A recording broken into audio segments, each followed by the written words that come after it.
सभी का SR academy के ऑनलाइन प्लेटफॉर्म पर स्वागत है। मैं सुरेश सर आप सभी का स्वागत करता हूं। और जो मैराथन मैंने शुरू किया था मैथ का 40 क्वेश्चन का, आज उसके पार्ट हम आपको सॉल्व कराएंगे। और आपको एक चीज़ का ध्यान रखना है कि अपने दोस्तों को थोड़ा सा शेयर कीजिए, क्योंकि जो रिजल्ट मुझे मिलना चाहिए वो रिजल्ट मुझे वीडियो से नहीं मिल रहा है।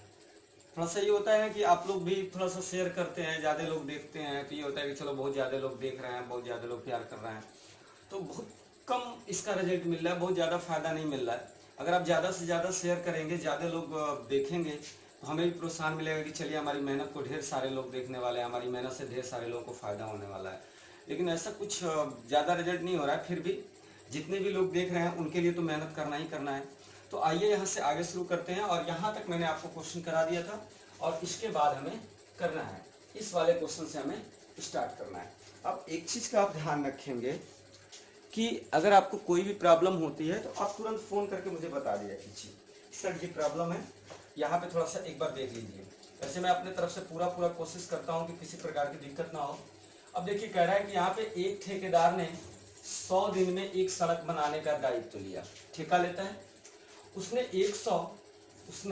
110 व्यक्तियों को काम पर लगाया और 45 दिन में उसने पाया कि सड़क केवल 1/4 भाग ही बन पाई है। कार्य को समय पर पूरा करने के लिए और कितने लोगों को कार्य पर लगाया जाए।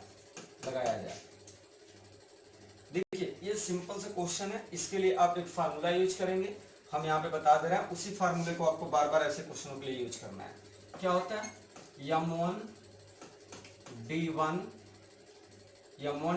अपान w1 equal to m2 d2 upon w2। m1 का मतलब आदमी कितने हैं, d1 का मतलब दिन होता है और w का मतलब क्या होता है, कार्य। अब यहाँ पे देखिएगा कि आपने कितने व्यक्ति लगाए, तो 110 व्यक्तियों को आपने लगाया।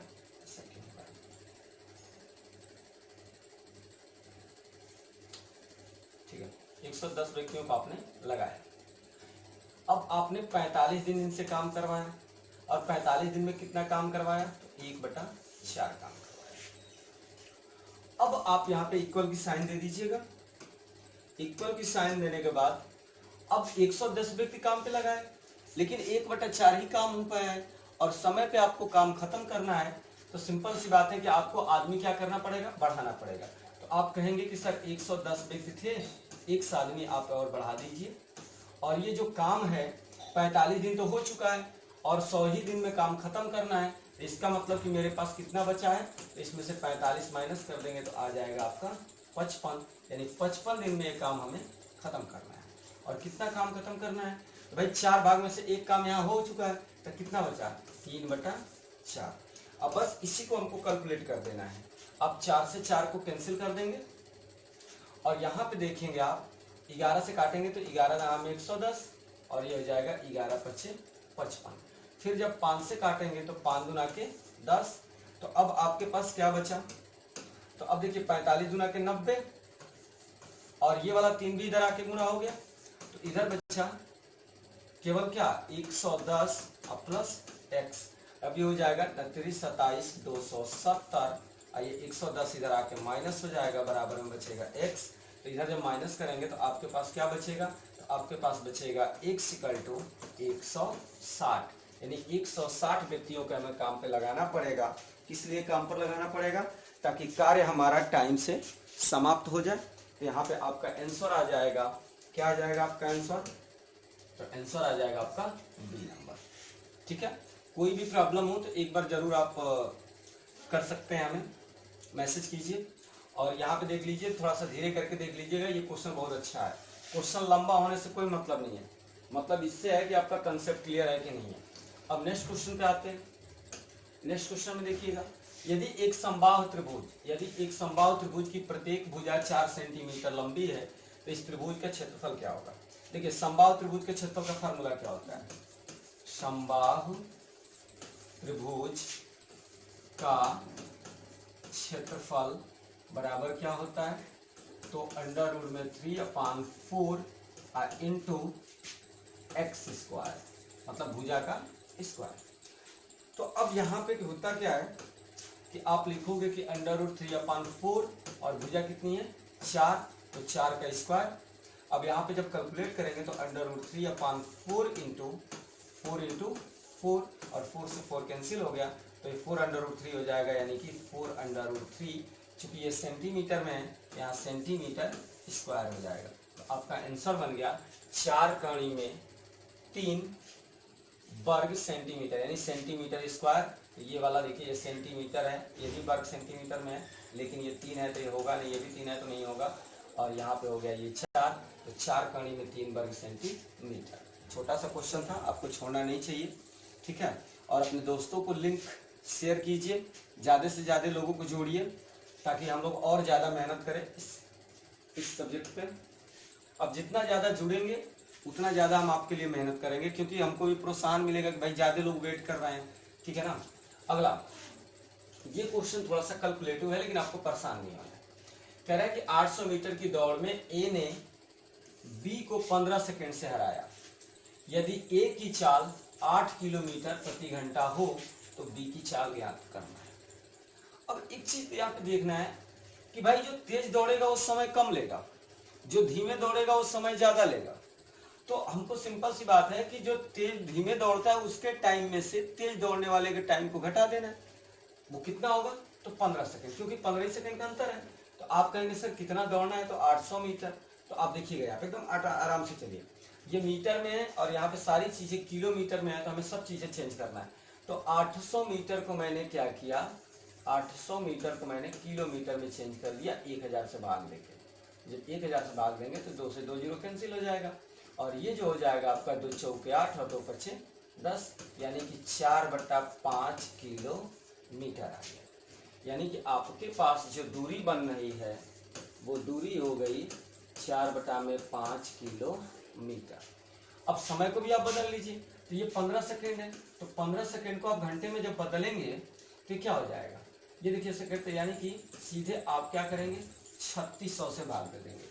सेकेंड को घंटे में बदलने के लिए क्या किया जाता है, 3600 से सीधे भाग कर दिया जाता है। जब यहाँ पे आप कैलकुलेट करेंगे, जब इसको आप काटेंगे तो आपके पास क्या बनेगा, तो आप देखिएगा यहाँ पे काटेंगे आप किससे, 5 से 5 तिहाई 15, और ये हो जाएगा 5 7 35, 1 बच गया, तो ये हो गया 1 बच गया तो 10, तो 5 गुना के 10 720। फिर 3 से काटेंगे तो आपके पास बचेगा 3 एकम में 3 और 3 गुना के 6, 3 चौके 12, यानी कि आपका हो जाएगा 1/240, यानी कि 1/240, यानी कि समय हो गया आपके पास 1/240 घंटा। सब कुछ हो गया। अब इसके अनुसार करते हैं, चूंकि हमें बी की चाल नहीं मालूम है, तो हम कह दें कि बी की जो चाल होगी, बी की चाल बराबर x किलोमीटर प्रति घंटा। सारी चीज़ों को मैंने यहाँ पे मेंशन कर दिया है, अब लगाना है बस। तो अब भाई चूंकि बी को 15 सेकंड में हराता है, यानी बी धीमे चलता है, तो बी जो है 4/5 डिस्टेंस को तय करने में कितना समय लगेगा, तो बटा में x, और इसी के समय में से हम घटा देंगे, यानी 4/5 के समय में से हम घटा देंगे किसका, तो a का। और a की चाल कितनी है, तो 8 किलोमीटर 8 किलोमीटर प्रति घंटा, और जो समय लग रहा है टोटल वो समय कितना है, तो 1/240 घंटे। अब यहाँ पे क्या करना है, बस कैलकुलेट कर देना, आपका आंसर फटाक से आ जाएगा, कोई टाइम नहीं लगेगा। ये देखिए, ये जो है x पलटेगा, जब x पलटेगा तो किसके पास चला जाएगा, x पलटेगा तो इसके पास आएगा, ठीक है। अब यहाँ पे हो जाएगा 4/5x, ये जब पलटेगा तो ये भी कहाँ चला जाएगा, इसके पास चला जाएगा, तो ये 4 से कट जाएगा, तो 4 गुना के 8 कटेगा, तो ये इधर चले जाएगा। इसका मतलब हो गया कि यहाँ पे सिर्फ क्या बचा है, 1/10, सॉरी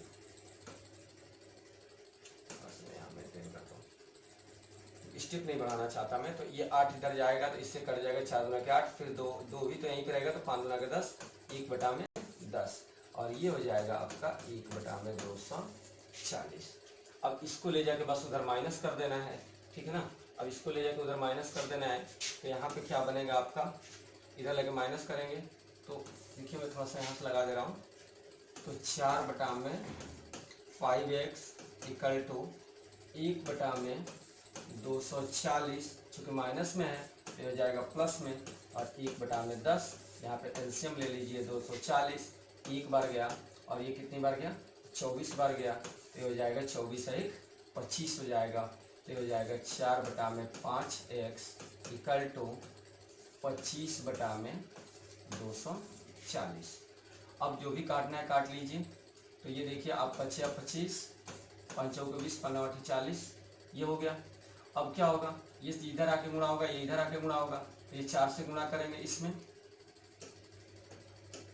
4 से गुणा करेंगे तो 4 8 32 के 2, ठीक है 4 8 32 के 2, अच्छा चौके 16 16 3 19 हो जाएगा, आइए हो जाएगा 25 x हो जाएगा। अब हमको क्या करना है 25 से भाग देना है, तो x इक्वल टू क्या हो जाएगा 192 बटा में 25, कितनी बार जाएगा तो 25 7 175 हो जाएगा, और बचेगा कितना तो 192 में से 75 घटाएंगे तो 80 के बाद 12 बचेगा, अब 12 अब 5 17, तो 17 बच जाएगा, तो हो जाएगा 17 बटे में 25। तो आपका आंसर कौन सा हो गया, तो 7 सही 17 बटे में 25 किलोमीटर प्रति घंटा। तो आपका आंसर हो गया ए नंबर। थोड़ा सा कैलकुलेटिव है, लेकिन ये है कि आप थोड़ा सा मेहनत करेंगे तो आपको लगाने में दिक्कत नहीं होगा। अब देखिएगा थोड़ा सा, इस चीज़ों का कोई मतलब नहीं है, मैं इन चीज़ों को हटा देता हूँ। ये तो हमने कन्वर्ट किया था, तो ये कोई मतलब नहीं है इन सारी चीज़ों का, इसको हटा दिया। अब बाकी ये तो कैलकुलेशन आपको करना है, आप बच नहीं सकते हैं इससे। ये सारी चीज़ें चेंजमेंट बताए हैं तो इसका भी कोई मतलब नहीं है, ठीक है। थोड़ा सा क्वेश्चन लेवल का है, लेवल का है क्या मतलब कैलकुलेशन है, आपको कैलकुलेशन करना ही करना है, बिना इसके कैलकुलेशन के आप बच नहीं सकते, ठीक है। नेक्स्ट क्वेश्चन पे आते हैं। अगला क्वेश्चन है, एक भवन निर्माता ने 2550 रुपया उधार लिया, जो उसे 4% वार्षिक चक्रवृद्धि ब्याज की दर पर 2 वर्षों के समय अंतराल पर क्या करना है, वार्षिक किस्तों में वापस करने थे। प्रत्येक किस्त का मान कितना होगा। मैं आपको एक ट्रिक बताता हूं, अगर 2 साल का चक्रवृद्धि ब्याज का किस्त बताना है आपको, रामबाण है, फेल नहीं होगा, इतना गारंटी है। आपको क्या करना है कि जब मैं आपको ये जो फार्मूला बता रहा हूँ, इस फार्मूले को आपको कहीं नोट कर लेना है। नोट करके जब भी पेपर देने जाइए एक बार पढ़ के जाइए, क्योंकि चक्रवृद्धि ब्याज में ज्यादातर किस्तें 2 ही बार की पूछी जाती हैं, 3 बार का क्रिटिकल कंडीशन में आती है। 3 बार की जब बात आएगी तो वहां भी मैं आपको ट्रिक बता दूंगा। यहाँ पे मैं आपको एक ट्रिक बताता हूँ, ध्यान से देखिए। जब भी आपको किस्त पूछा जाए और 2 वार्षिक किस्तों में जमा करना है चक्रवृद्धि ब्याज की हो, तो किस्त का फार्मूला क्या होता है, तो किस्त बराबर होता है सिंपली आपका होता है P गुणे में 100 प्लस R का होल स्क्वायर, अब बटे में 20,000 प्लस 100 गुणे R, यही फार्मूला है आपका, यही आपका फार्मूला है। ये आपका कभी भी अगर 2 किस्त बताना है, चक्रवृद्धि ब्याज में किस्त बताना है, तो आप यूज करेंगे P × 100 प्लस R का होल स्क्वायर बटा में 20,000 प्लस 100R। अब ये है क्या, तो इसी को हम कह सकते हैं कि सर ये है ट्रिक। इससे आपका काम आसान हो जाएगा, क्योंकि थोड़ा सा कैलकुलेटिव होता है। अब यहाँ पे आप देखेंगे कि P की वैल्यू कितनी है, तो P की वैल्यू है आपकी 2550, और 100 प्लस R का मतलब, R का मतलब 4% को जोड़ देंगे तो हो जाएगा 104 गुणे 104। और यहाँ पे जो आएगा, अब देखेंगे कि ये 100 में गुणा करेंगे तो ये हो जाएगा आपका कितना, मैं थोड़ा सा इसको कैलकुलेट कर देता हूँ, पहली बार बता रहा हूँ इसलिए।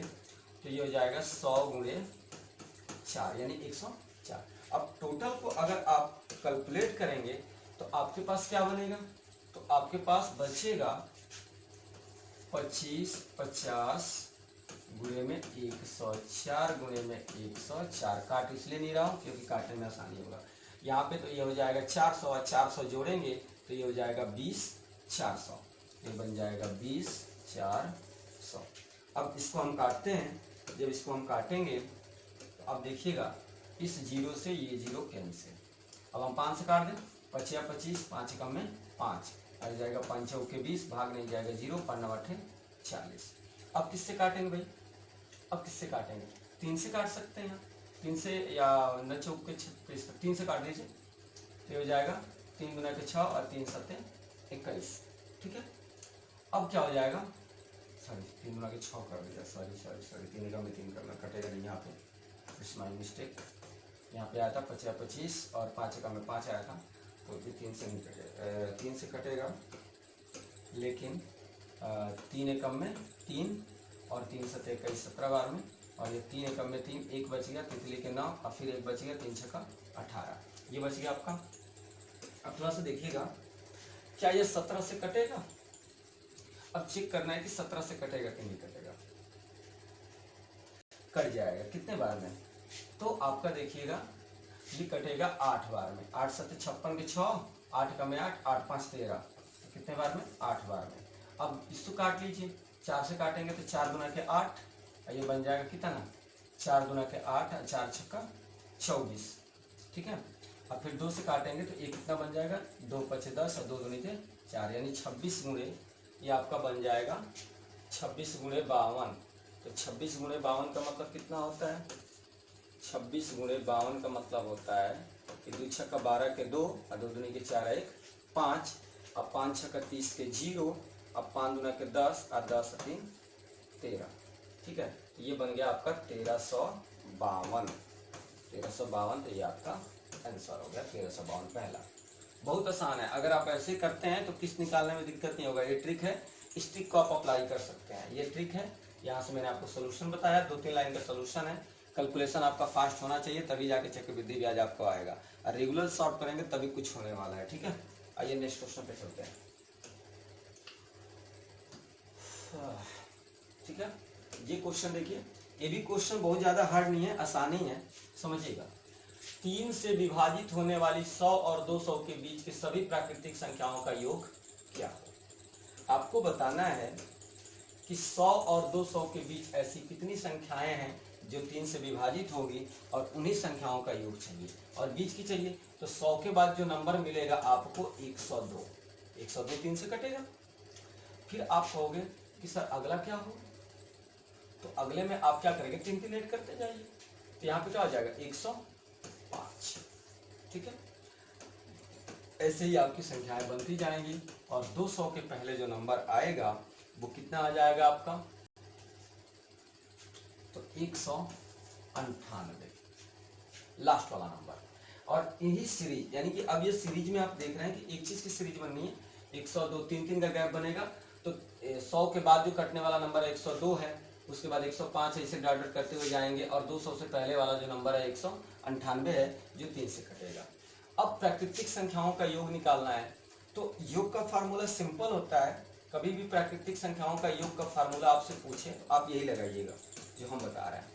प्रथम संख्या यानी कि पहली संख्या प्लस अंतिम संख्या, ठीक है। अब बटा में 2 गुणे कुल संख्या, कुल संख्या यानी कि कुल पद कह सकते हैं, कुल पद कह लीजिए, इसको मैं हटा दे रहा हूं, कुल पद कह लीजिए, कुल पद, कुल पद।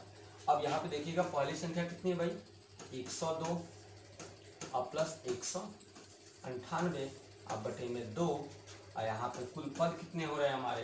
तो 33 पद होने चाहिए, क्योंकि 3 वाले नंबर कितने हो जाएंगे? तो 200 तक 3 से कटने वाले नंबर कितने होंगे? 66 होंगे। देख लीजिए, 3 छक्का 18, 2 बचेगा, फिर 3 छक्का 18, यानी 66 संख्याएं ऐसी होंगी जो 1 से लेकर के 200 तक 3 से कटेंगी। और फिर हम पता करें कि 1 से लेकर 100 तक कितनी होंगी। तो अब देखिएगा, तितली के 9 33 संख्याएं, यानी 1 से लेकर के 100 तक। ये देखिए, 1 से लेकर के ये 200 के बीच के हैं, और ये 1 से लेकर के 100 तक के बीच के हैं। तो अगर हम 200 में से 100 घटा दें तो हमें 100 वाली संख्या बाद वाली बचेंगी, यानी कि कितने नंबर आएंगे? 33। यानी कि 100 और 200 के बीच टोटल 33 संख्याएं हैं जो किससे कटेंगी? 3 से कटेंगी। तो यहाँ पे मैंने लिख दिया 33। अब इसी को कैलकुलेट कर देते हैं, तो 102 और 198 को मैंने जोड़ दिया, यहाँ 0, और यहाँ पे कितना हो जाएगा? 1 1 2 और 2 1 3, यानी कि टोटल कैलकुलेशन कितने का? 300 का हो जाएगा। और 300 का हो जाएगा तो 300 में हम भाग दे देंगे कितने से? 2 से, और गुणा कर देंगे 33 से। तो ये हो जाएगा 150 काटेंगे तो, और गुणा कर दीजिए आप 33 से, यानी 3 0 0, और 3 5 15 के 5, और 3 एकम में 3, 3 एकम 6 हो जाएगा। ठीक है सॉरी 3 0 0 3 5 15 5 हासिल 1, तो ये हो जाएगा 3 एकम में 3, 3 1 4, 3 1 4 हो जाएगा। 3 0 जी फिर 0 करेंगे तो फिर वही चीज़ 5, फिर वही 4, यहाँ 0 5 5 4 9, यहाँ पे 4, 49 50, आंसर आ जाएगा आपका 49 50। तो ये सारी चीज़ों का तो कोई मतलब है नहीं, मैं इसको हटा देता हूँ, ये रफ वर्क है। तो यहाँ पे आंसर आ गया आपका, आंसर आ गया 49 50। यही आपके प्राकृतिक संख्याओं के योग का फार्मूला है। आप ऐसे कर सकते हैं कुल पदों की संख्या निकाल करके। ठीक है, आइए नेक्स्ट क्वेश्चन पे चलते हैं। देखिए, थोड़ा सा अगर आप हमारा साथ देंगे तो हम आपका ज्यादा साथ देंगे, हम आपके लिए रात दिन मेहनत करेंगे। मैं बहुत मेहनती इंसान हूँ और पढ़ाई के मामले में बहुत ज्यादा मेहनती हूँ। तो अगर आप हमारा साथ देते हैं, साथ देने का मतलब यही है कि एक ग्रुप होना चाहिए, ज्यादा लोग जुड़ा होने चाहिए, ताकि सब लोग मिल के कंपटीशन की तैयारी करें और हमको भी लगे कि हाँ मेरे पढ़ाए हुए लड़के सीख रहे हैं, मेरे पढ़ाने से कुछ फायदा हो रहा है, तो थोड़ा सा हिम्मत मिलेगी और मेहनत करूंगा मैं। ठीक है, तो नेक्स्ट क्वेश्चन पे आ जाइए। ज्यादा से ज्यादा अपने दोस्तों को लिंक को शेयर कीजिए और उनसे जोड़िए। ए की आय का 5% बी की आय के 15% के बराबर है। इस क्वेश्चन को सिर्फ बनाना है, बाकी कुछ क्वेश्चन में दम है नहीं। मैं देखिए समझा रहा हूँ। ए की आय का 5%, तो मैंने लिख दिया ए का 5% बराबर है बी के 15%। एकदम सिंपल जो बोल रहा है। ठीक है, पहले इतना कर लेता हूँ फिर आगे मैं चलूंगा। परसेंटेज से परसेंटेज को मैंने कैंसिल कर दिया, 5 का में 5 कर दिया, 5 में 15 कर दिया, यानी कि ये हो जाएगा ए बटा में बी इक्वल टू में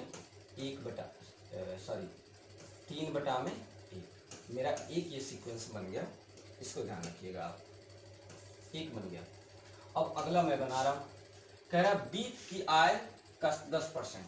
अब यहाँ पे लिखिए बी की आय का 10% और बराबर है सी की आय के 20% के, सी के 20% के बराबर है।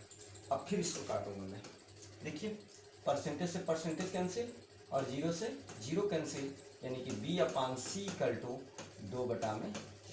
इसको बना लिया। अब कह रहा है यदि सी की आय, अब बस हो गया, क्वेश्चन आपका सॉल्व है। इन दोनों में कॉमन क्या देख रहे हो, बी, तो आप बी को बीच में लिख देना, यानी कि ए संबंधे बी संबंधे सी। तो यहाँ पे हो जाएगा ए की वैल्यू कितनी हो रही है, यहाँ पे जो अनुपात आएगा 3 संबंधे 1 का आ जाएगा, तो 3 और 1, और यहाँ पे हो जाएगा 2 और 1। अब इसको कैलकुलेट करेंगे, 3 दूना के 6, 2 एकम में 2, 1 एकम में 1, यानी कि इनमें जो अनुपात है जो पैसे का वो कितने का है, तो 6 संबंधे 2 संबंधे 1 का है। अब यहाँ पे कह रहा है कि यदि सी की आय 2000 रुपये हो, यानी कि जो सी है ना वो 2000 है, तो सी तो यही है, यानी कि आप सिंपल कह सकते हो कि सर इसके इक्वल टू कितना है, 2000 है कि नहीं। तो जब एक बराबर 2000 है तो आपको बताना है कि ए और सी की आय का अंतर क्या है। तो ए और सी में कितने का अंतर है, तो ये 6 है और ये 1 है, तो 5 का अंतर है। तो इसमें देखिए जब एक बराबर 2000 है तो इसका मतलब कि इसके में 2000 से गुणा कर दीजिए, तो 2000 करें तो 5 गुना के 10,000, यानी आपका आंसर आ जाएगा सी नंबर। क्या हो जाएगा आपका 10,000 आंसर आ जाएगा, 10,000 आपका आंसर हो जाएगा। ये इतना आपको करना था इसके लिए। ठीक है, सिंपल मेथड बता रहा हूँ, एकदम आपको सीख करके और हमेशा के लिए अगर आप तैयार करना है तो प्रैक्टिस करते रहिए, वीडियो को बार बार देखिए, आपका क्लियर हो जाएगा। ठीक है, नेक्स्ट क्वेश्चन पे आइए। अगला क्वेश्चन क्या कह रहा है, it's very very important question, it's और ट्रिक भी कह सकते हो, कुछ भी कह सकते हो। देखिए एक मैं फिगर आपको बना के दिखा देता हूँ, शायद आपको समझ में आ जाए, तभी जाकर के हो पाएगा। कह रहा है कि किसी घनाभ के 3 संलग्न तलों के पृष्ठीय क्षेत्रफल पी क्यू आर है, तो उसका आयतन क्या होगा। तो वैसे आंसर तो मैं आपको बता दूं कि आंसर तो यही होगा, लेकिन अब कोई मतलब है नहीं, मुझे याद है, मुझे पता है, लेकिन आपको भी पता होना चाहिए कि कैसे चीजें होती है। अब देखिएगा थोड़ा सा, मैं एक चीज बना रहा हूँ, मैंने क्या किया, एक घन बनाया ऐसे, ठीक है, मैंने एक घन बना लिया और ये जो घन है, घन या घन आप कुछ भी बना सकते हैं। देखिए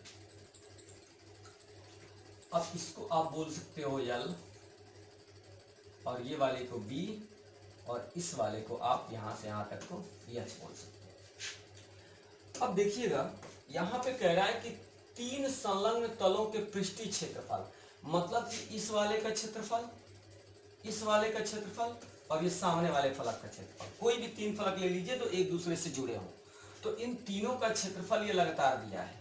अब देखिएगा जो घनाभ होता है, घनाभ का जो एक पृष्ठ होता है वो एज ए आयत होता है, आयत के जैसे होता है। तो पहले वाले के क्षेत्रफल की अगर हम बात करें तो पहला मेरा क्षेत्रफल क्या बनेगा, LB यानी लंबाई गुणे चौड़ाई, यानी इस वाले का क्षेत्रफल की अगर मैं बात करूं, सिर्फ इस वाले का क्षेत्रफल कितना आएगा, तो आप कहेंगे सर लंबाई गुणे चौड़ाई, और इसका क्षेत्रफल है कितना, P। अब मैं दूसरे वाले की अगर बात करूं कि इस वाले का क्षेत्रफल कितना होगा, इस वाले का, तो आप कहेंगे सर इसकी भी लंबाई जो है, नीचे आपका ये भी तो यल होगा, यानी कि यहाँ पे आप देख सकते हैं कि यहाँ पे क्या हो रहा है, B हो रहा है, ठीक है। तो यहाँ पे जो क्षेत्रफल बनेगा BH, और इसका क्षेत्रफल है कितना, तो Q है। अब इस वाले का अगर हम बात करें तो इस वाले में देखिएगा ये तो B हो गया, लेकिन यहाँ पे देखिएगा ये वाली वैल्यू हमारी जितनी यहाँ पे है वही इतना पे होगी, ये भी तो आपका यल होगा, और ये वाला कितना होगा, तो ये वाला H होगा, तो यहाँ पे हो जाएगा आपका H यल बराबर R।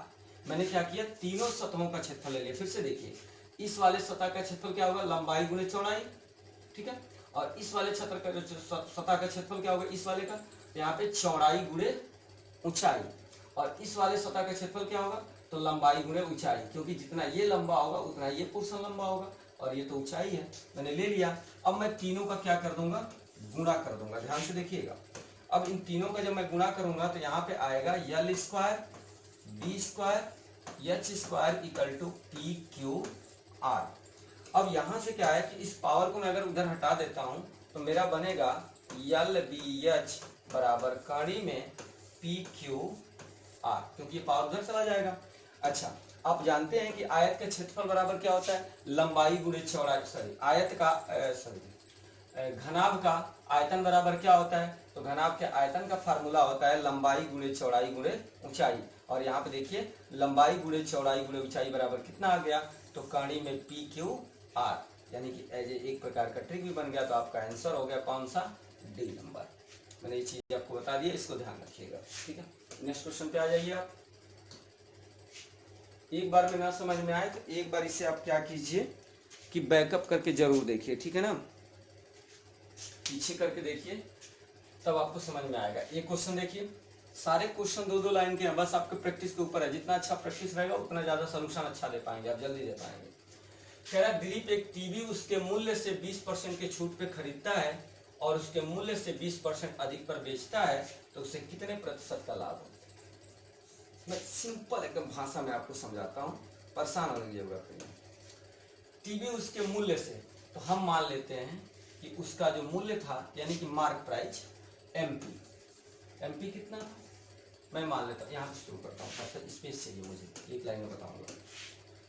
जो MP होगा, इसके बाद से CP होगा, और उसके बाद से SP, यानी कि अंकित मूल्य, क्रय मूल्य, विक्रय मूल्य। अब देखिए हम मान लेते हैं कि 100 रुपए का कोई सामान, आपने क्या किया कि 20% की छूट पे खरीदा, 20% की छूट पे खरीदा, इसका मतलब कि आपने कितने में खरीदा, 80 रुपये में खरीदा, ठीक है, 80 रुपये में आपने खरीद लिया भाई। अब क्या किया कि उसके मूल्य से 20% अधिक पे बेचा। अब उसके मूल्य के खरीदारी की कह रहा है कि यहाँ पे जो है दिलीप एक टीवी उसके मूल्य के 20% छूट पे खरीदा और उसी के मूल्य के 20% अधिक पे बेच रहा है, मतलब कि इसका 20% अधिक पे बेच रहा है। तो 20% अधिक पे बेचेगा तो कितना, तो आप कहोगे सर 120 पे बेचेगा। तो कह रहा है उसका लाभ कितने का हुआ। अब सिंपली सोचिएगा थोड़ा कि 80 रुपए का सामान खरीद के आपने 120 रुपये में बेच दिया, इसका मतलब कि आपको 40 रुपए का लाभ हुआ। और 40 रुपए का लाभ कितने पे हुआ, 80 पे हुआ, तो 80 पे लाभ हुआ, तो इसका मतलब कितना, 100 का गुणा। 100 का गुणा क्यों, परसेंटेज बताने के लिए, तो 40 गुना के 80 और इससे काट देंगे तो कितना 50, तो ये हो जाएगा 50%, यानी उसे कितने का फायदा हुआ, तो उससे 50% का फायदा हुआ। इस प्रकार से आपका जो आंसर हो जाएगा, आपका आंसर जो हो जाएगा वो क्या हो जाएगा, तो बी नंबर आपका आंसर हो जाएगा, ठीक है। अब देखिए यहाँ पे जो है ना गलती मत कीजिएगा, आप अगर 80 को बढ़ा देते ना, 80 को आप 120% बढ़ा देते, फायदे पे बेचते, तो ये 0 से 0 कट जाता, अब 12 8 96 हो जाता। और जब 96 हो जाता ना, देखिएगा ये पार्ट अलग है, ये सही पार्ट है, तो 80 को अगर 20% के लाभ पे बेचते तो 96 रुपये का बिकता, तो 80 रुपये का सामान 96 रुपये का बिक रहा है। इसका मतलब यह है कि आपको प्रॉफिट हो रहा है कितने का, 16 का। और जब 16 का प्रॉफिट हो रहा है कितने पर, 80 पे, 100 से गुणा, यानी कि 16 पच्चे 80, अब 5 गुना के 10 आता 20%। तो वैसे भी कोई आंसर 20% का नहीं है, लेकिन एग्जाम में तुरंत मैच कर जाएगा, ठीक है ना। तो ऐसी गलती मत कीजिएगा, क्वेश्चन के अकॉर्डिंग आपको सोल्यूशन देना है, ठीक है ना। उल्टा सीधा सोल्यूशन देंगे तो आप परेशान हो जाएंगे, ठीक। तो ये आपका सोल्यूशन हो गया, 50% आंसर हो गया। आइए नेक्स्ट क्वेश्चन पे। इट्स वेरी वेरी इंपॉर्टेंट, 7वीं 8वीं के सीबीएसई बोर्ड के बुक में आपको मिल जाएगा। बहुत ज्यादा हार्ड नहीं है, नॉर्मल सा क्वेश्चन है, समझिए। यहाँ पे क्वेश्चन क्या कह रहा है कि पंचमभुज के सभी अंतःकोणों के योग का मान बताइए। मैं आपको फार्मूला बताता हूं। बहुभुज के अंतःकोणों का योग, कोणों का योग बराबर क्या होता है, 2n - 4 × 90। यहाँ पे n क्या है, n भुजा है, क्या है, n भुजा है। कभी भी आपसे किसी भी बहुभुज का, पंचम भुज, चतुर्भुज, षष्टम भुज, सप्तम भुज, अष्टम भुज, ऐसे का अगर पूछे कि इनके अंदर के जितने भी कोण हैं उन सबका योग कितना होगा, तो आप फार्मूला लगाइएगा 2n - 4 × 90। अब देखिएगा, अब यहाँ पे मैंने लिख दिया 2, n की वैल्यू कितनी है, पंचम भुज है, यानी कि n की वैल्यू कितनी है, तो n की वैल्यू 5 है, मैंने लिख दिया 5 माइनस लिख दिया 4, और यहाँ पे हो गया 90। तो यहाँ पे हो जाएगा 2 × 5 = 10, और 10 में से 4 घटाओगे 6, तो 6 × 90, और 9 × 6 = 54, 540 डिग्री, यानी कि आपका 540 डिग्री, यानी कि सी वाला आंसर आपका सही। फार्मूला आपका मालूम है तो बहुत आसानी से आपके सारे क्वेश्चन सॉल्व हो जाएंगे, ठीक है। नेक्स्ट क्वेश्चन पे आते हैं। ये क्वेश्चन, ये भी बहुत अच्छा क्वेश्चन है, कुछ करना नहीं है, सिंपल है, मैं आपको एकदम सिंपल ही बता रहा हूं। देखिएगा, हम मान लेते हैं कि टोटल ओटो की संख्या 100 है। अब 100 में से 2 प्रकार के ओट होंगे। पहला, एक होगा वैध और एक होगा अवैध। अगर 25% अवैध ओट है तो 75% क्या हो जाएगा, वैध ओट। अब एक उम्मीदवार क्या करता है कि अब इसी में से 2 प्रकार के वोट लोग पाएंगे, वैध में से। कह रहा है कि एक उम्मीदवार एक चुनाव में एक को कुल वैध मतों का 72% मत प्राप्त होता है, ठीक है, 72% वोट प्राप्त होता है। तो इसको क्या होता है कि 75 का 72% वोट प्राप्त होता है। तो 72/100 कैलकुलेट कर देंगे तो 25 × 3 = 75, 25 × 4 = 100, तो ये 25 × 3 = 75, 25 × 4 = 100, आयदा हो जाएगा कितना, तो 18 × 4 = 72, 18 और 18 के 54, यानी कि ये 54% वोट पाता है। तो एक बात बताइए, जब 54% वोट पा गया तो ये कितना पाएगा, 75 - 54 पाएगा, यानी कि 75 - 54, ये निकल के आएगा कितना, तो घटा दीजिए 1, और यहां से घटाएंगे तो कितना, 2। देख लीजिए, 5 में से 4 घटा 1, 7 में से 5, 21%। ये वाला वोट कितना पता है, 21%। अब कह रहा है तो अन्य उम्मीदवार को वैध वोटों का कितना मिला। अब देखिएगा, कुल वोटों की संख्या कितनी है, तो कुल वोटों की संख्या है आपकी 8000। यहाँ पे देखिएगा थोड़ा सा गड़बड़ा गया है, शायद 8000 है, 8000 है। तो कुल वोटों की संख्या कितनी है, 8000। तो इसका मतलब ये हुआ कि 100% बराबर कितना, 8000। सिंपल। कितने बार गुना किए भाई, तो कितने बार गुना कर रहे हो आप, 8000 है ना यार, कि 8200 है, मुझे लग रहा है 8200 है। एक मिनट हटा के देख लेता हूँ, फिर लिख दूंगा मैं। 8200 है, 8200 है, तो यहाँ पे हो जाएगा वैध 8200 है। तो इसका मतलब कुल वोटों की संख्या जो है वो कितनी है, 8200 है। तो 100 बराबर हो गया आपका 8200। भाग कितनी बार जाएगा इसमें, 100 का भाग करेंगे तो भाग जाएगा आपका 82 बार। अब जो कुछ भी निकालना है 82 से गुणा कर दो। तो कह रहा है अन्य उम्मीदवार को वैध मतों का कितना मिला, तो वैध मतों का कितना मिल रहा है इसे, 21, तो हो जाएगा 21 × 82। अब 82 में आप गुणा कर दीजिए कितने का, 21 का, तो एक दुए 2, एक आठे 8, 2 दूनी के 4 और 2 आठे 16, तो 2 8 4 12 7 और ये 17, 1722, यानी कि आपका चला जाएगा बी नंबर आंसर। ठीक है ना, एकदम नॉर्मली बता दिए हैं, एकदम बात के, कहीं भी आपको दिक्कत नहीं होगा, एकदम आराम से पढ़िएगा, स्पीड धीमे करके आपको समझ में आएगा। ठीक है, अगला क्वेश्चन की बात करते हैं। यहाँ पे देखेंगे कि 3 अंकों की एक संख्या 11 से भाज्य है। 3 अंकों की एक संख्या 11 से भाज्य है, तो भाई अब ये सारे आंसर है, तो वह संख्या क्या होगी? सिंपल देखिए, इसको ऑप्शन 1 करेंगे, लगाएंगे नहीं, हम लोग लगाने में टाइम लगता है। अब देखिएगा, तो 11 से तो ए भी भाज्य है, 11 से ए भी भाज्य है, 11 दूनी के 22, 11 कम 11, 11 पचे 55, 11 कम 11, 11 चौक 44, 11 कम, चारों के चारों 11 से भाज्य भाई, इसमें से कोई भी आंसर हो सकता है। ठीक है, तो ये वाली क्वांटिटी तो मैंने पूरा कर दिया।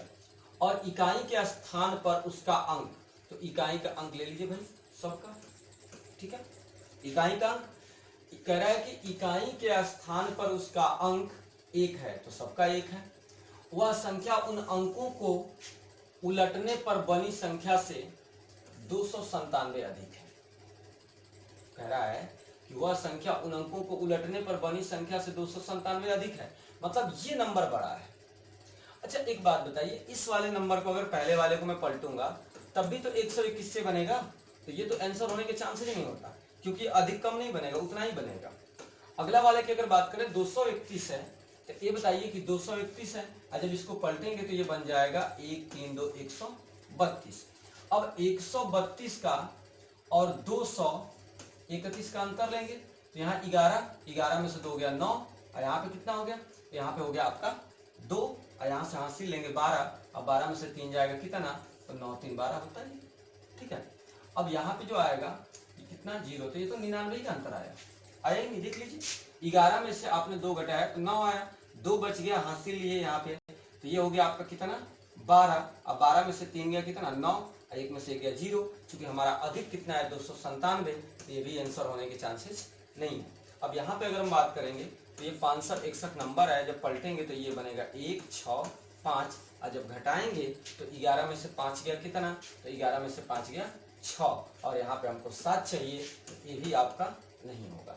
अब इसको अगर हम लें तो इसको अगर आप देखेंगे तो ये बनेगा 4 5 1, और इसको पलटेंगे तो ये 1 कहाँ आ जाएगा? 1 आ जाएगा आगे, और ये हो जाएगा 5, और ये हो जाएगा 4। 11 में से 4 गया कितना? 7, नहीं वाला आपका आंसर। मैच कराने की जरूरत नहीं है। जब तीनों ऑप्शन गलत हो गए तो चौथा ऑप्शन ऑटोमेटिक क्या हो गया? सही हो गया। तो इसको आप ऑप्शन हिट कीजिएगा, आप लगाइएगा नहीं। कुछ क्वेश्चन ऑप्शन हिट से करना चाहिए, जिससे क्या होता है कि बहुत आसानी से हल हो जाते हैं। ठीक है, अगला समय बर्बाद मत कीजिएगा। अगला ये देखिए, यदि एक वस्तु 5% के हानि के स्थान पर 5% के लाभ पर बेची जाती है तो विक्रेता को 6.72 रुपया अधिक प्राप्त होता है। वस्तु का लागत मूल्य क्या होगा? सिंपल है, जब एक बार लाभ हो एक बार हानि हो, मतलब कि ऐसा क्वेश्चन आए तो इन दोनों को क्या कर देना चाहिए? जोड़ देना चाहिए। क्या करना चाहिए? जोड़ देना चाहिए। जोड़ेंगे तो किसके बराबर हो जाएगा? इसके अंतर के। तो 5 5 10, यानी कि 10 बराबर है 6.72 रुपया के। तो आपको बताना है कि वस्तु का लागत मूल्य क्या होगा। तो वस्तु का लागत मूल्य हमेशा कितना होता है? 100 रुपया होता है। तो 10% बराबर 6.72 है। यहाँ देखिए मैंने हानि को और लाभ को दोनों को मैंने क्या कर दिया है? जोड़ दिया है। तो यहाँ पे क्या हो जाएगा? जोड़ देंगे तो ये हो जाएगा 5 5 10, और 10 बराबर 6.72, और आपको बताना है 100, ये हो जाएगा 6.72 अब बटे में 10, और गुणे में कितना? 100। अब यहाँ से क्या किया आपने? 0 से 0 काट दिया, और यहाँ जब 10 से गुणा करेंगे तो ये हो जाएगा 67.2। तो आपका आंसर हो जाएगा 67.2, यानी कि डी नंबर आपका आंसर हो जाएगा। ठीक है, उम्मीद है आपको सारी चीजें समझ में आ रही होंगी। जहां भी दिक्कत होता है आप कमेंट करके बता देंगे तो हम उसको सही कर लेंगे। ठीक है, अगला क्वेश्चन ये है आपका अगला क्वेश्चन। एक व्यक्ति ने एक कमीज एवं पैंट आरंभिक मूल्य से 25% छूट पे खरीदा और उसे 40% अधिक पर बेच दिया। नया मूल्य कह रहा है कि नया विक्रय मूल्य आरंभिक मूल्य से कितना प्रतिशत अधिक था। सिंपल है, थोड़ा सा चीजों को बैठाना तो पड़ेगा ही भाई, क्वेश्चन है तो। देखिएगा, एक व्यक्ति ने एक कमीज एवं पैंट उसके आरंभिक मूल्य से 25%, तो हम कह देते हैं एमपी, आरंभिक मूल्य, मार्क प्राइस, वही आरंभिक मूल्य है। फिर मैंने लिखा सीपी, फिर मैंने लिखा एसपी, ठीक है। अब कह रहा है एक व्यक्ति ने एक कमीज एवं पैंट उसके आरंभिक मूल्य के 25% छूट पर खरीदा, 25% छूट पे, तो हम मान लेते हैं कि इसका मार्क प्राइस कितना था, 100 था। अब 25% की छूट पे खरीदा मतलब कितने पे खरीदा, इसी पे तो खरीदा, 25% का छूट, तो आपने खरीदा 75 रुपए का, उससे 40% अधिक पर बेच दिया, तो 40% अधिक पर बेच दिया, तो अब देखिएगा 40% अधिक पे बेचेंगे, 40% अधिक पर बेच दिया, नया मूल्य आरंभिक मूल्य से कितना प्रतिशत अधिक था, इसका मतलब कि इसको 40% अधिक पे बेचेगा, तो ये देखिएगा 75 को अगर मैं इस पे 40% अधिक पे बेचूं, ठीक है, कह रहा है यहाँ पे कह रहा है कि खरीदा और उसे 40% अधिक पर बेच दिया, इस पे 40% अधिक पे बेच रहा है, क्योंकि यहाँ पे तो पूछेगा ही नहीं, क्योंकि यही तो आरंभिक है और ये अंत वाला है, तो कभी नहीं पूछेगा। तो यहाँ पे हमने क्या कर दिया, यहाँ पे 40% अधिक को बेच दिया, तो 75 को जब आप 40% अधिक ले जाएंगे तो 140/100 हो जाएगा, तो हो जाएगा 25 नहीं 75, 25 चौके 100, ये हो जाएगा 4 3 12, और 2 बच गया तो 4 5 20, ये हो जाएगा 3 5 15 के 5, तितली के 9 1 10, तो ये हो जाएगा आपका 105, यानी कि यह 105 में बेचा। अब इन सारी चीज़ों को मैं हटा देता हूँ, अब समझिएगा इस चीज़ को। तो अब देखिए 100 रुपया पहले वाला मूल्य था, अब कितना है, 105 है, तो पहले वाले मूल्य से कितना अधिक है, 5, तो आपका आंसर कितना हो गया, 5। एकदम आराम से फ्लैट, मजा लेके पढ़ो एकदम। कोई दिक्कत हो तो कमेंट करके आप जरूर बताइए, और लिंक को अपने दोस्तों को शेयर जरूर कीजिए। अगला देखिए 149 नंबर का क्वेश्चन है, ये तो मतलब बिल्कुल लड्डू वाला क्वेश्चन है, बस इतना बड़ा भोपड़ जैसे देखने का है, बाकी लगेगा बहुत आराम से, समझिएगा इस चीज को। अगर यहाँ पे मैं बात करूं कि एक आयताकार खेत की लंबाई और चौड़ाई 4 3 है, तो आप कह सकते हो सर 4x और ये 3x है के अनुपात में है, यदि इसका क्षेत्रफल कितना है 300 मीटर स्क्वायर। सबसे पहला चीज तो यही होता है कि पहले हमें पता करें कि लंबाई और चौड़ाई क्या है, और जो क्षेत्रफल होता है एक आयत का जो क्षेत्रफल होता है वो क्या होता है, लंबाई गुणे चौड़ाई। तो आप लिखोगे यहाँ पे, इधर मैं कर रहा हूँ ध्यान से देखिएगा, तो आप लिखोगे कि 4x गुणे 3x इक्वल टू कितना 300, तो यहाँ पे बनेगा x स्क्वायर, और यहाँ पे जब काटेंगे तो आ जाएगा आपका 50, तो x 25 आ जाएगा, 25 ये 25 आएगा, सॉरी ये आ जाएगा 25, तो x इक्वल टू कितना 5, जब x इक्वल टू 5 हो गया तो इसका मतलब ये हो गया कि लंबाई कितनी हो गई आपकी, पहली लंबाई है, तो ये हो जाएगा 5 चौके 20, और चौड़ाई कितनी हो जाएगी 5 3 15। अब कहानी यहाँ से स्टार्ट। तो परिमाप के साथ 1.8 रुपया प्रति मीटर की दर से 1/1/2 मीटर ऊंची दीवार बनाने की लागत क्या आएगी। तो यहाँ पे जो फार्मूला लगेगा, देखिए चारों ओर बनाना है, तो यहाँ पे एक फार्मूला लगेगा, चारों दीवारों का क्षेत्रफल क्या होता है, चारों दीवारों का क्षेत्रफल बराबर क्या होता है 2 × L + B × H। और यहाँ पे H क्या है, तो यही है, तो अब लगाएंगे आप यहाँ पे, तो ये हो जाएगा 2 गुणे L कितना है आपका, तो L है आपका 20, और ये है आपका 15, और ये है आपका कितना, तो ये है 2 सही 1/2, यानी कि ये कह सकते हैं 2 एकम में 2, 3/2, तो ये हो जाएगा 3/2। अब इसको कैलकुलेट करेंगे तो आप एक चीज और कैलकुलेट कर लीजिएगा, क्योंकि ये आपका टोटल क्या आ गया, चारों दीवारों का क्षेत्रफल, यानी चारों तरफ की जो दीवार है उसका क्षेत्रफल का फार्मूला, तो उसका हो गया क्षेत्रफल, और इस पे जो रेट लग रहा है वो 1.8 का लग रहा है, तो मैंने लिख दिया 1.8 को 18/10। अब यहाँ से काटेंगे, जब काटेंगे तो ये 2 से 2 एक क्या हो जाएगा, कैंसिल हो जाएगा, और 20 और 15 कितना हो जाएगा 35। अब 35 गुणे 3 गुणे 18/10 काट दीजिए, 5 7 35, 5 दूना के 10, 2 9 18, तो हो जाएगा 17 के 21, यानी कि 21 गुणे 9, यानी कि आपका आंसर आ जाएगा 9 एकम में 9, 9 दूनी के 18, तो आंसर हो गया आपका बी नंबर। देख लीजिए कितना आसानी से। ये अगर फार्मूला याद नहीं है तो आपका कुछ नहीं हो सकता। फार्मूला आपको ये याद होना चाहिए कि चारों दीवारों का क्षेत्रफल बराबर क्या होता है, 2 into L plus B into H. ठीक है, नेक्स्ट क्वेश्चन पे आते हैं। ये क्वेश्चन है आपका इस सेशन का आज का लास्ट क्वेश्चन है। इसके बाद से आपका 30 क्वेश्चन हो जाएंगे। 10 क्वेश्चन और रिकॉर्ड करके देना रहेगा, तो वो मैं कल आपको रिकॉर्ड करके दे दूंगा। ठीक है, आइए यहाँ पे देखिए, किसी वस्तु का अंकित मूल्य उसके लागत मूल्य से 600 रुपया अधिक है। यानी कि आप सिंपली यहाँ पे देखेंगे, यहाँ पे मेरे पास मार्क प्राइस है MP, और लागत मूल्य मतलब क्या होता है, कास्ट प्राइस से 600 रुपया अधिक है। ठीक है, 600 रुपया अधिक है। दुकानदार 12.25% की छूट देता है, तो छूट हमेशा इसी पे दिया जाता है, और 17% का लाभ कमाता है। यहाँ देखेंगे आप SP, चीजों को मेंटेन करना है, समझिएगा। मान लीजिए कि आपका जो है किसी वस्तु का अंकित मूल्य उसके लागत मूल्य से 600 रुपया अधिक है, तो हम मान लेते हैं कि लागत मूल्य मेरा कितना था, x रुपया था, तो ये कितना हो जाएगा, x प्लस 600 हो जाएगा। अब क्या करेंगे आप कि इस पे छूट देंगे। इस पे छूट कितने का देंगे आप, तो 12.25% का छूट देंगे, और इस प्रकार से आपको क्या होगा, 17% का लाभ होगा। तो 17% का लाभ तो इस पे ना होगा, जब इसको बेच देंगे आप तब ना होगा, 17% का लाभ होगा। ठीक है, तो सबसे पहले हम क्या करेंगे कि आप देखेंगे कि जब मार्क प्राइस यहाँ पे छूट देंगे, तो पहले ये देखो कि छूट देने के बाद बिकता कितने का है, कितने का आता है छूट देने के बाद। ठीक है, तो जब छूट इस पे देंगे तो ये देखिएगा x प्लस 600 पे 12% का छूट, यानी 100 में से आप 12.25 घटाएंगे, यहाँ बनेगा 75.9 में से 2 गया 7, 9 में से गया 8, ये हो जाएगा 87.75। तो गुणे में 87.75 लिखने से अच्छा है कि आप सीधे लिख लीजिए 100। अब आपने छूट दे दिया, अब छूट दे दिया तो ये सामान कहाँ चला गया, यहाँ पे चला गया, बिक गया। अब बिक गया तो फिर आपको क्रय मूल्य निकालना है।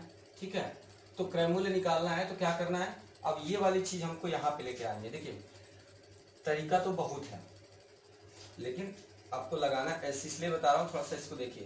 तो ये वाली वैल्यू हमारी यहाँ पे आ गई, यानी कि जब आपने छूट दिया, यहाँ देखिएगा, जब आप छूट देंगे तो ये चीज यहाँ पे आएगी, ये चीज यहाँ पे आ जाएगी, इतने के छूट देने के बाद यहाँ पे आ जाएगा। तो ये हो जाएगा आपका टोटल। यहाँ काटना है तो काट लीजिए, किससे काटेंगे, तो ये देखिएगा 5 कम में 5 कितना बचेगा, 3, 7, 37, 5 से 35, 25, 25, और फिर ये क्या 5 ला के 10, 5 से कटेगा तो काटोगे तो 5 3 15, 25, 5 कम में 5, और ये हो जाएगा 5 चौके 20। इससे ज़्यादा कैलकुलेशन नहीं करेंगे हम लोग, इतने भी छोड़ देंगे।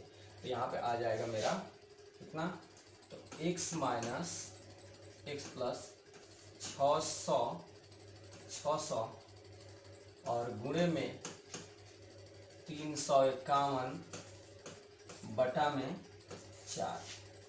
अब इसी चीज पे लागू हुई है, तो अब SP से आपको क्रय मूल्य आना है, क्योंकि क्रय मूल्य ही बताना है। तो इसका मतलब तो एकदम साफ साफ हो गया। इसका मतलब, इसको हटा दे रहा हूँ, ये तो मैं कैलकुलेट कर दिया था, कैलकुलेट करके आपको बताया था।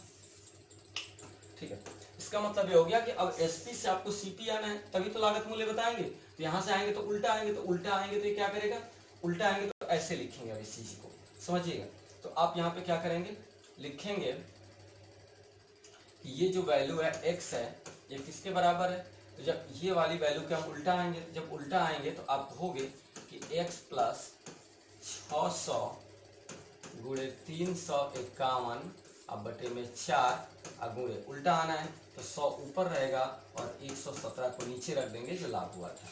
अब इसको काटेंगे हम, जब काटेंगे तो ये देखिए कितनी बार में कट जाएगा, 25 बार में कट जाएगा। अब यहाँ से काटने के बाद जब इसको काटेंगे यहाँ पे देखेंगे तो कितनी बार जाएगा, तो 3 बार में ये कट जाएगा। कितने बार में, 3 बार में। तो ये पूरा पूरा कट गया आपका। जब 3 बार में कट गया तो ये हो जाएगा 25 यानी 75।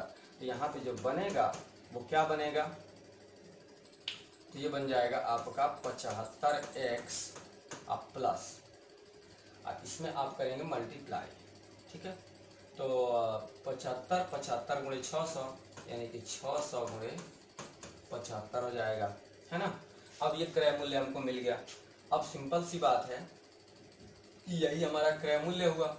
अब इस क्रय मूल्य में आप क्या करना है कि ये 75x इधर आएगा तो माइनस हो जाएगा, तो ये बनेगा 74x बराबर 600 गुणे 75। ये 74x नीचे आ जाएगा तो ये हो जाएगा 600 गुणे 75 बटे में 74। इसी को हम क्या कर देंगे, काट लेंगे तो हमारा आंसर आ जाएगा, ठीक है ना। ये जितना भी चीज़ें दिया था उसके हिसाब से मैंने कर दिया है। अगर कहीं पे मिस्टेक हुआ हो तो बता दीजिएगा, कल वाले सेशन में हम उसको देख लेंगे, ठीक है। इसको कैलकुलेट कर लेंगे तो आपका आंसर आ जाएगा।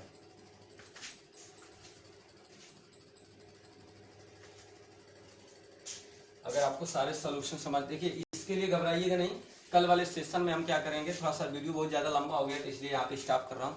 तो कल वाले सेशन में मैं इसको शॉर्टकट में भी बता सकता हूँ, तो कल शॉर्टकट में भी बता दूंगा। और यहाँ पे लॉन्ग प्रोसेस नहीं है, अभी शॉर्ट ही प्रोसेस है, लेकिन आपको इतना मेहनत करना पड़ेगा तभी जा करके होगा, ठीक है। नहीं तो बाकी शॉर्ट प्रोसेस है, 2 लाइन का क्वेश्चन मैं आपको अगले वाले वीडियो में बता दूंगा, कल वाले रिकॉर्ड करके।